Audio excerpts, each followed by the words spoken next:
Hello, my dear audiophile. Welcome to the amazing channel, The Audiophilos y Locos. I am your host, Pedro Diaz, musician from the Metropolitan Opera Orchestra. And today, I'm going to talk to you about my latest acquisition, my reference phono preamp, the Icon Audio PS1 MK2. Okay, my English speaking friends, here I am again. This was for Nick, who requested that I translate my latest video to English. So thank you and hang in there. This is all improvised. The truth is that to me, to be the owner or caretaker of a phono preamp has become a sport.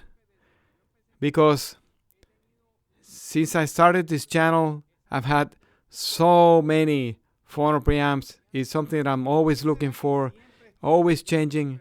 And what is it that I am always changing phono preamps for? And that's because if you're somebody who buys a lot of cartridges, if you collect cartridges, and you're always looking for that matching, that perfect synergy relationship between the phono cartridge and your phono preamp. The biggest problem for me is one of my phono cartridges is the Miyajima Sabo 10, which has a very low output, 0.18 millivolts. And it's not that easy to get along with any phono preamp.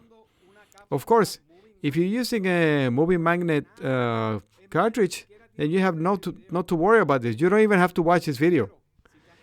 But if you have become a lurker, a dangerous lurker that goes late at night on eBay and starts looking around and clicking on vintage cartridges, moving coil ones, very old ones, or if you're buying very esoteric cartridges, you realize that those cartridges don't always get along great with your phono cartridge, with phono preamp, I mean to say. So this time I think I've found a happy medium in my audio chain with the Icon Audio.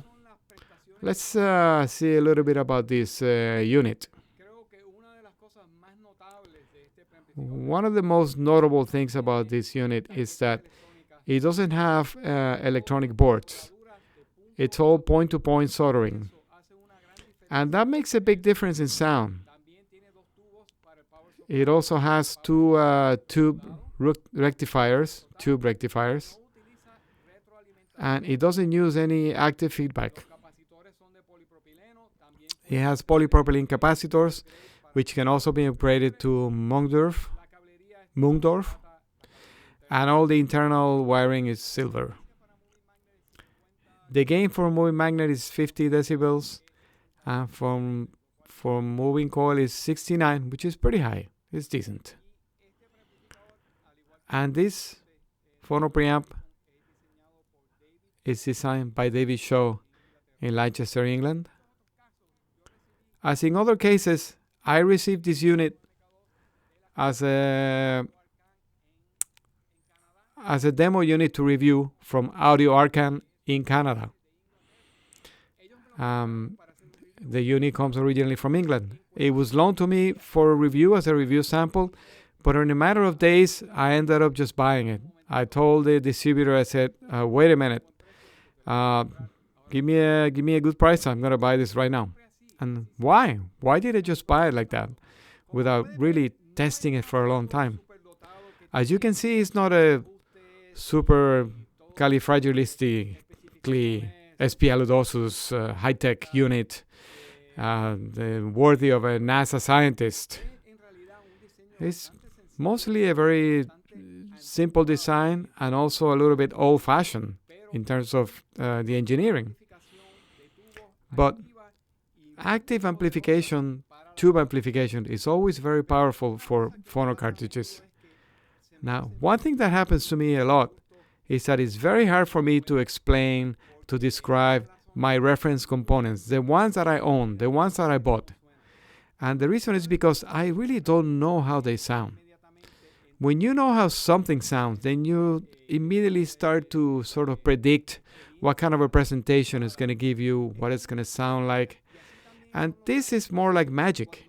It's when you follow an artist or a musician, it doesn't matter what they do.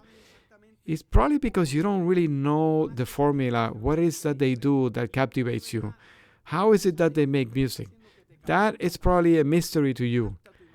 And it captures your imagination, and it keeps you on the edge of your seat listening to that artist making music, whether it's drums or violin or electric guitar, it doesn't matter. It's a great magic trick. And it's something that we don't understand. It's a mystery. And to me, it's also how my reference components perform. They're a mystery to me. I just know that they feel good to listen to, and it doesn't bother me. It doesn't bug my ears. Yes, of course, he has good bass, he has good treble, everything sounds balanced, but just nothing calls to its attention, and you can listen for a long time. There's no fatigue. That's where the real proof is. When you really know if you can sit and listen to music for a long time. If you listen to records that you previously thought that they sounded terrible and they sucked, and then suddenly you start listening to them and you think, "What? I'm enjoying this." Then you know you've gone much further up on the scale. And that's precisely what is happening to me with this phono preamp. And also, it's a beautiful thing to look at. It looks like a piece of art. It's really well made. And it also has a great performance in terms of the output.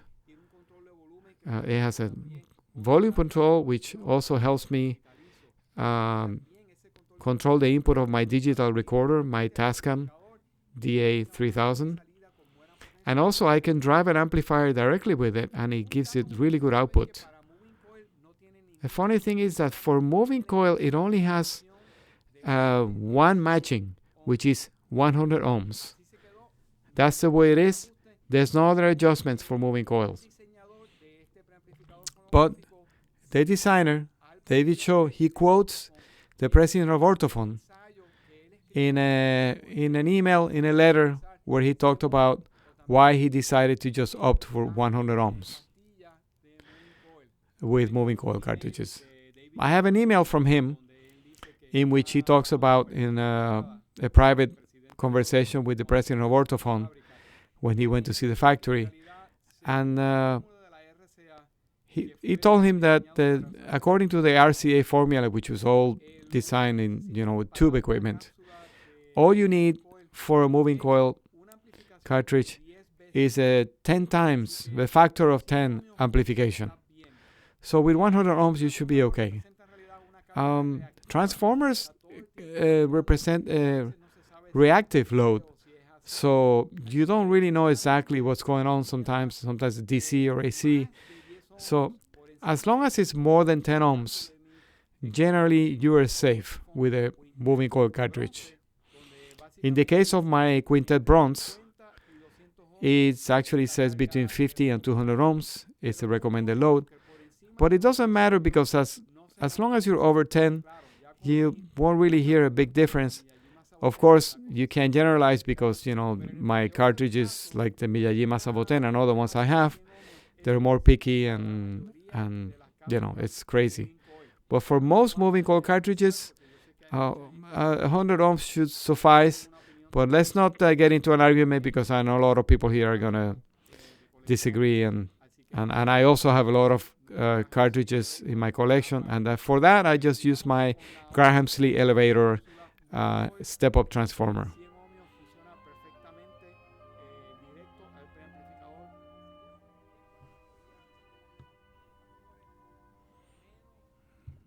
It gets along with most of my cartridges, except for the Miyajima. But as you can see, I use my Graham Slee elevator,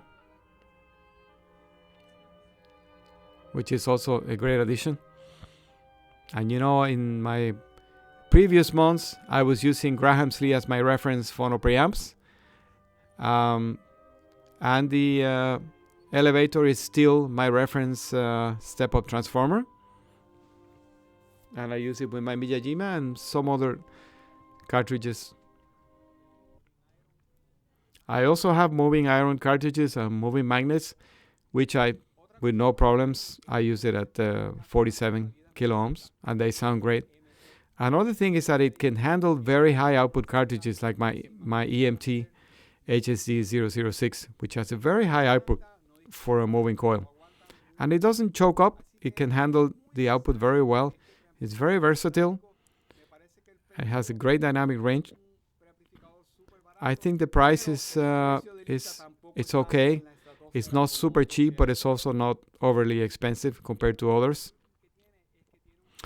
Another useful thing that it has is that in the back it has a ground lift switch, which is very helpful sometimes when you throw a long cable to another amplifier from the phono preamp. If you get some noise, you can use the ground lift switch, and sometimes it does help, which is very useful with the non-balanced connections. I really like also that it has a separate power supply that keeps the noise away. And I'm really impressed at the very low noise that it produces for a tube phono preamp. If you know me, you know that I've said in the past that I always prefer tube phono preamps because I feel like they do a larger presentation of the soundstage, more organic, more realistic. But the problem with tube phono preamps is that sometimes they're not as fast or they produce noise. And in this case, I haven't noticed that. It's a really good balance, really good compromise. It doesn't seem slow to me. Explosions and bass drum transients seem to be very fast. And I don't hear a lot of ground noise. I'm very spoiled because when I started with this channel, all I did was complain about my noise in my phono preamps. Now I live happily, but I shouldn't say anything because the gremlins are always around the corner. The noise gremlins. Anyway, let's make it short. And let me just tell you that this is highly recommended. I've had it for a few months. I love it. I'm not contemplating getting any other units. And even if it's not perfect with my Miyajima Saboten, I have my step-up transformers. And it also works really great with my orthophone quintet. Works well at 100 ohms. But it also works great with the Audio-Technicas, the PTG or the 33EV, or maybe my Entre EC15, which is also moving coil. It works well. And of course with my Shure 97 with the Jico stylus, also works great at 47K. So what else can you ask for? It sounds great. It doesn't bother me. And the price is not out of this world, although it is not the cheapest one in the market. But it's a delight to use and to look at also. I really enjoy having it at home. So let's see what the parapelómetro says. El parapelómetro.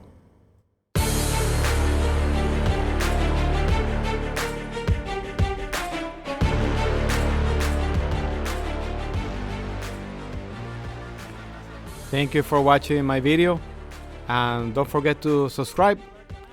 And you can also join Patreon on my other channel, The Audiófilos y Locos. There's a lot of benefits, and we have a Telegram chat. Take care, and thanks for watching again.